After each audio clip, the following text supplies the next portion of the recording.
All right, hello and welcome to everybody who is getting joined in. We went ahead and started just a couple seconds early here just to give everybody an opportunity to get into the call before we really get started with it. And so while we're doing that, let me just say thank you for everybody taking the time to be with us. We know it's a lot to get away from the counter or out of the field and having the conversations you're already having with customers just to have another conversation about parts. But we're hoping that this will give you a good idea or a good conversation piece to go out there with when it comes to ignition coils, so that when you do have a technician ask a question or you do have a technician that's inquiring about which one they should use, you'll know exactly which one to go out and promote. So obviously today's conversation is on ignition coils, but please don't forget we do have other calls coming up for the rest of the year. So if you don't have time to scan that QR code now, that's okay. Just try to, if you can, take a picture of it with your phone. That way you'll have it for later. That way we can get you updated for the upcoming calls. As you can see, we've got blower motors and heater cores coming up, crankcase emissions, even door lock actuators. So we don't want you to miss those calls. So hopefully you had a chance here to get a picture taken of this screen. That way you can get registered for those upcoming calls. All right, so on today's conversation around ignition coils, we're going to briefly talk about how they work, specifically a specific component of how they work, and that's going to really aid in explaining why ignition coils need to be as robust as they are. So we'll speak, high level on that. We'll talk a little bit about some of the reasons they fail. A couple of quick tech tips, just in case you have somebody coming in with some issues, you might be able to help resolve for them.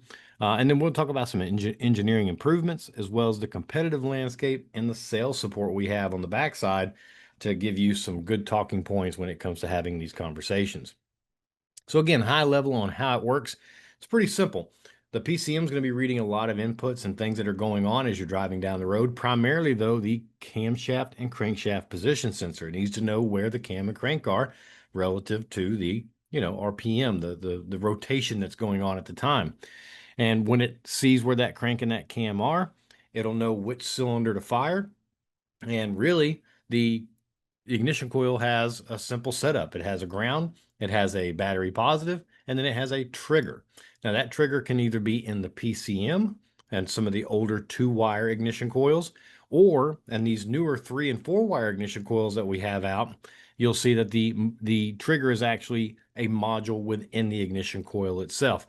So, and some of the older versions, the 2-wire, especially Ford, we had the PCM that was the module. It was the trigger. It's what told the ignition coil to fire.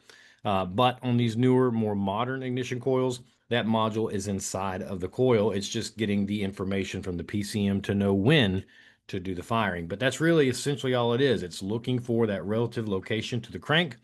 And once we know where that is, once the timing gets around to that cylinder, it's going to provide that power. It's going to provide that trigger. It's going to set that coil off to make that spark plug have that combustion event. And the way it's going to do it is this.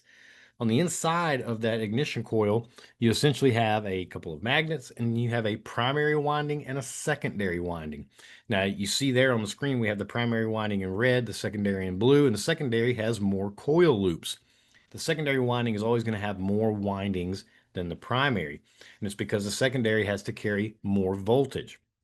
So the way that it works is we have a pretty high voltage that gets sent up through that primary winding, that red winding. You see, we got the circuit open. It's going to send an electrical current through the primary winding. Once that circuit closes, it's going to have a magnetic field expand and it's going to activate that secondary winding. And essentially what it's going to do is once that closes, that magnetic field expands, it activates the secondary winding, and then it dumps that voltage from the primary winding over to the secondary winding and increases the voltage by thousands of volts. And it has to do that because it needs to be strong enough of an energy. That voltage collapse has to be enough energy to jump that spark plug gap. So that's why we have a primary and a secondary and more coils and less coils. One is just to build up that primary amount of energy, and then we have that magnetic field collapse, dump it down in the secondary, and we get a much higher voltage to jump the spark plug gap. We get our combustion event, and then it does it all over again, upwards of 50 times a second around that 3,000 RPM mark. So again, when I say I want to talk about a specific thing about how an ignition coil works, this is what I wanted to speak about because when we think about an ignition coil, we have to think about how robust it is. You got to think it's doing this thousands and thousands of times every time we drive down the road. So it's going to be exposed to a lot of vibration, a lot of heat, and a lot of voltage, right? So there's a lot of ways that we can destroy an ignition coil with so much going on inside of it if it's not robust. And that's why I think you'll find in our program the technicians like our ignition coils most because they know how robust they are and they know they're going to be able to handle all those cycles. And so how they fail is pretty simple. It comes down to really the quality of the coil. A lot of them will overheat, and the overheating can be caused by anything from an electrical overload, a bad ground in the system somewhere, the spark plug gap being bad, way too high out, a high RPM, maybe you're towing. That can cause some failures when it gets to the overheating portion. Same thing with vibration. Again, these things are going to be experiencing all the vibrations of the motor, the road, any bumps. So vibration is a big thing that can cause ignition coils to fail as well. And then of course, moisture intrusion, water and oil. Some of the worst for moisture intrusion when it comes to water, again, were those 2-wire forward coils, but oil is a pretty common one. And I'll show you that here in just a second. Um, the tip on that. So, how they fail, they really usually don't fail on their own. It takes something to cause them to fail, whether it's a bad ground, whether it's, way too much vibration, whether it's, a spark plug gap issue. The only thing that really causes these to fail is time and these types of issues here. Time, tons of vibration, tons of heat cycles, tons of voltage in and out. So, they don't really just fail on their own. It takes time or it takes some type of event to cause them to fail, whether it's moisture intrusion or some type of bad ground or something. So when it comes to those grounds, if you have a customer, this is a quick tip, a customer that comes in and buys an ignition coil and then comes back and they're having melting issues like you see on the screen here, we need to go back and look and try to investigate the real root issue of the problem. Because if you had one that melted, you put another one and it melts, there's something going on within that system, whether it's a bad ground, a high secondary resistance, faulty coil driver, or a lean fuel mixture. Something is causing that thing to melt. So we need to go find the root issue, or you're just going to be selling them one coil after another, and it's just never going to fix the problem. So if you see that, make sure we try to help resolve the real issue rather than just continuing to sell ignition coils to them.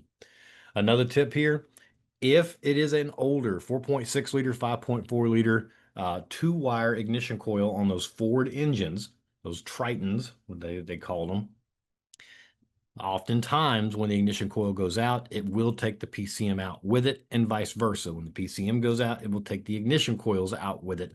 And it's because, again, like on these modern ignition coils, they have the module inside the coil. Well, on these older versions, the module was inside the PCM. So there was no fail-safe. There was no bridge in between to protect one or the other. So oftentimes, if you have a PCM fail on one of these engines, it's probably going to take the ignition coils out with it or vice versa. And you're going to probably have to do both whenever you have, especially a high mileage vehicle with a few coils that have failed and a PCM issue. You never want to put new coils in with a PCM issue still in the event or vice versa. So just a quick tip there. If you do have somebody with a high mileage 4.6 or 5.4 liter, they've had a couple of ignition coils go out, one here, one there, we might want to look at the PCM as well. And then my last tip here is addressing that oil intrusion.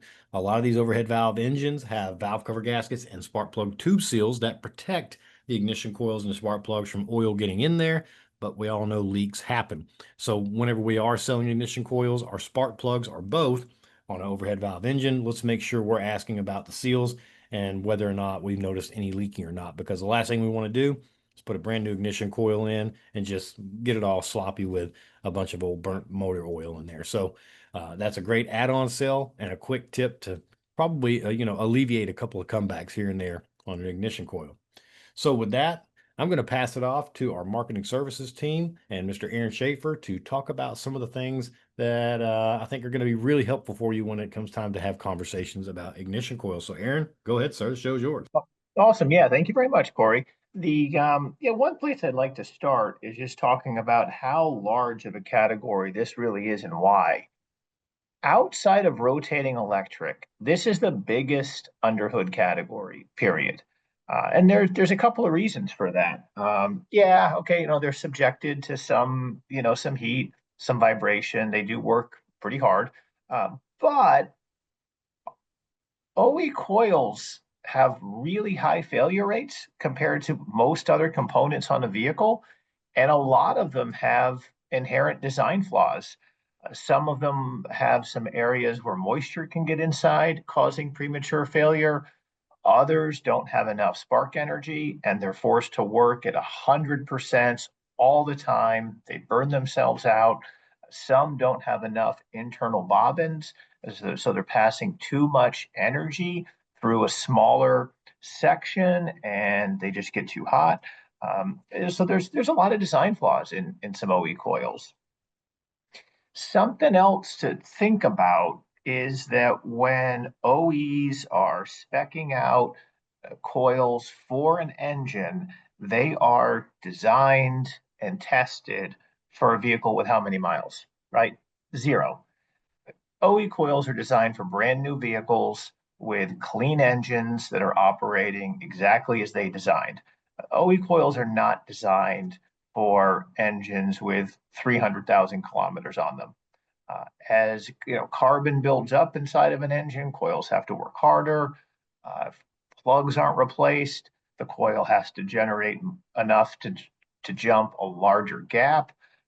So because of this, OE coils are not necessarily the best choice for older, higher mileage vehicles. Now we can dive in a little bit more to some of the uh, coil options that are available to you. Here you can see just kind of a quick picture between ours and what theirs look like. On the low quality coil, you don't have as many bobbin segments.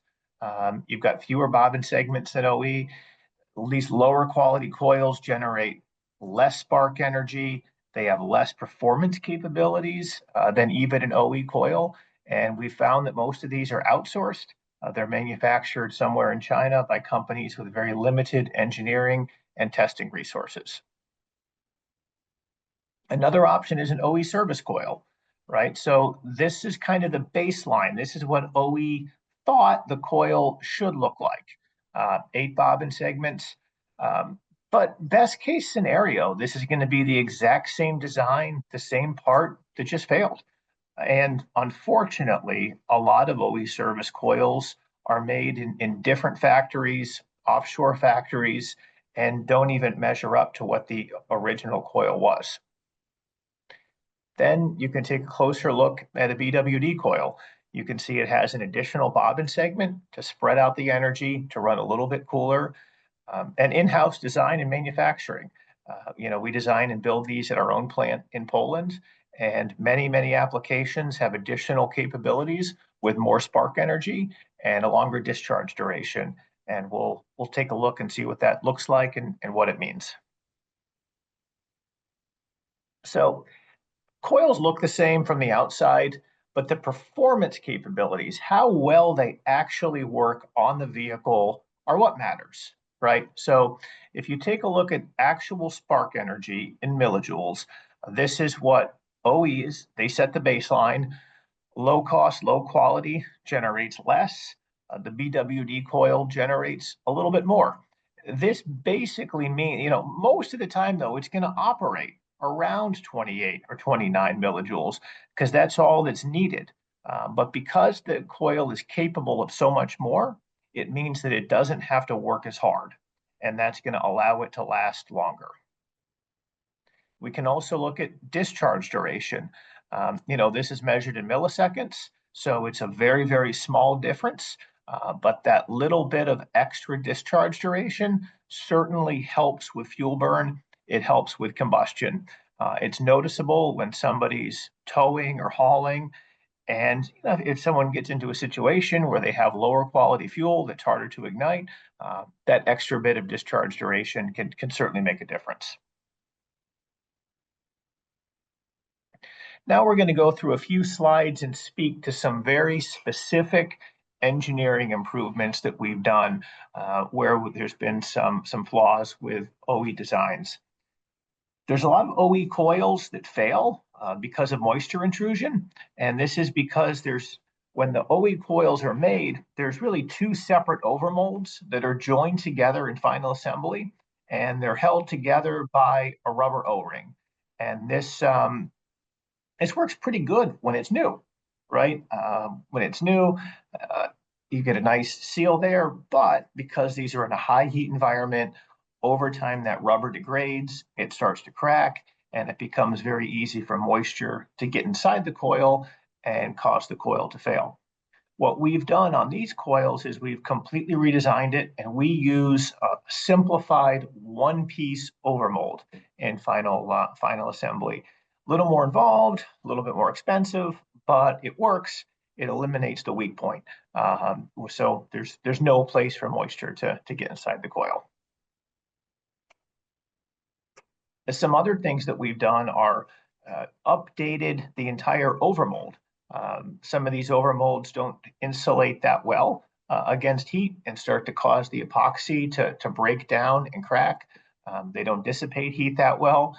So what we've done is come up with a completely different design, an elastomer overmold, and then we've also updated the epoxy that's inside the coil that's much less prone to breaking down in higher heat conditions. And then lastly, this is something that I spoke on earlier, the bobbin sections. So this is an application here. I believe it's for a Ford. OE uses a coil with 5 bobbin sections. You're passing a lot of energy through each segment, and that's generating a lot of heat. And these tend to fail pretty quickly. What we've done to help with this is added 2 additional bobbin segments. And the coil also produces a little bit more energy, but we're still passing much, much less energy through the segments. So the coil is inherently going to run cooler. So it simply lasts longer. And then as a benefit, you get a coil that produces additional spark energy. With that, I'm going to turn it over to the product team, and they'll speak a little bit more about the whole program. Thank you, Corey and Aaron, for the great information. Now that we have learned about how ignition coils work and some of the advantages that our coils have over the OE, let's take a look at the competitive landscape. As you can see on this slide, we lead the aftermarket with the highest SKU count and the broadest VIO coverage, and that's for all of North America, including Canada and Mexico. We not only want to make sure we're providing the highest quality products to our customers, but also the exact product they're looking for. In addition to the broad VIO coverage for ignition coils, we also offer thousands of related components, including coil-on-boot service kits, ignition coil connectors, spark plug wire sets, and more. We have the most complete ignition program in the industry. We are also constantly introducing new part numbers and updating our carryover coverage so you never miss a sale. Earlier, Aaron shared examples where our engineers spotted some design issues with the original OE parts and made improvements to create a more reliable, better performing, and longer lasting ignition coil. This reflects our ongoing commitment to making the best ignition coils in the industry. We use only the finest materials in every coil we produce, and over 60% of our coil-on-plug coils are manufactured in our state-of-the-art facility in Poland. Every BWD ignition coil is designed with advanced features to ensure consistent performance even under the most extreme conditions. Here are some great new part numbers to add to your stores. These are the 6 BWD coils featured in our latest up-and-coming flyer. They represent some of the most recent coil releases covering new model year vehicles that are showing strong year-over-year growth. The table on the right shows how many coils are required per vehicle. This can help you plan your stocking levels. Be sure to have these on your shelves for these fast-growing applications. This slide highlights recent competitive testing we performed on our E262 ignition coil. And just to be clear, this wasn't a comparison against regular aftermarket coils. We specifically tested against performance-rated competitors such as MSD, Excel, and NGK Mod. The coils were tested for discharge energy, current, and durability. The table below shows that we tested these in a controlled condition and did not keep pushing to a limit where the coils would just fail. The goal was to ensure no damage and maintain performance. The bar graphs compare spark energy before and after the durability testing. As you can see, E262 maintained its performance while the NGK mod coils failed due to electrical damage, and the Excel mounting bracket broke after the durability test. Excel and MSD showed stable electric results, but overall, the BWD coil, the E262, stood out for its reliability and durability. We engineer and manufacture more than 6 million high-quality ignition coils and components each year at our advanced technology facility in Poland.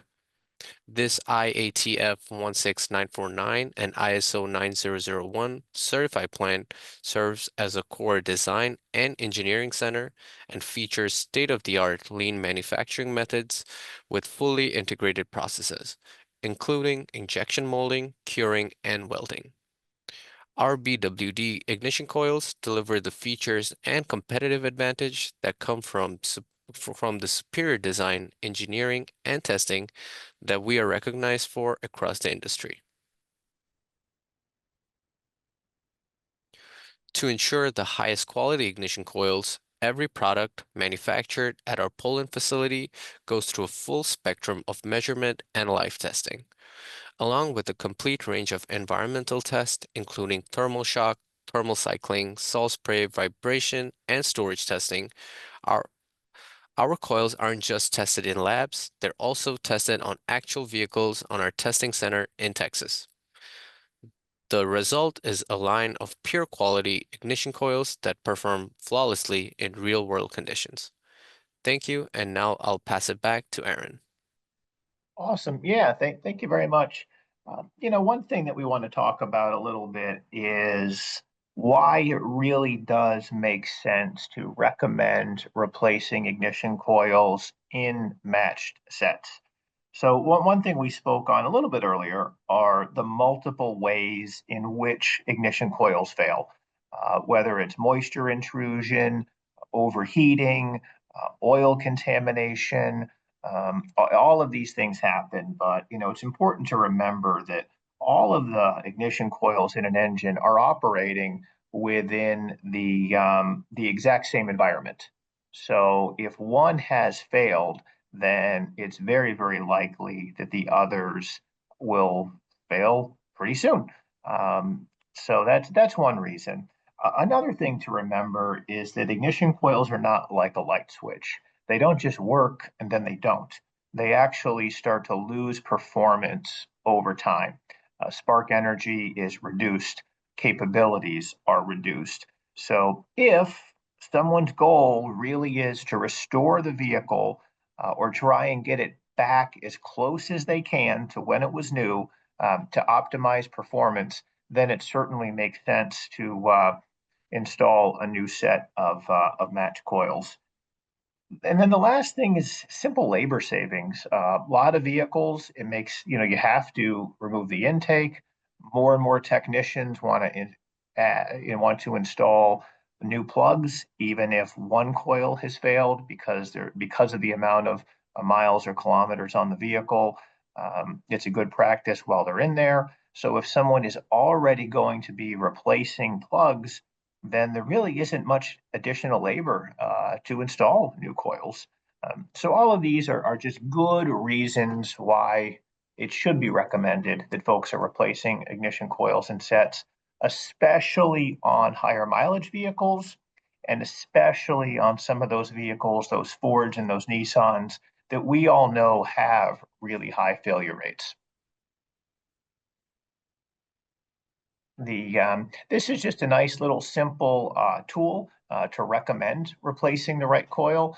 We already went over some of the issues and problems with low-cost coils, similarly with OE coils. And to sway someone in this direction over a low cost or an OE, you could just say something like, to help restore engine performance, to optimize fuel mileage, to get the correct fuel atomization, we recommend BWD ignition coils.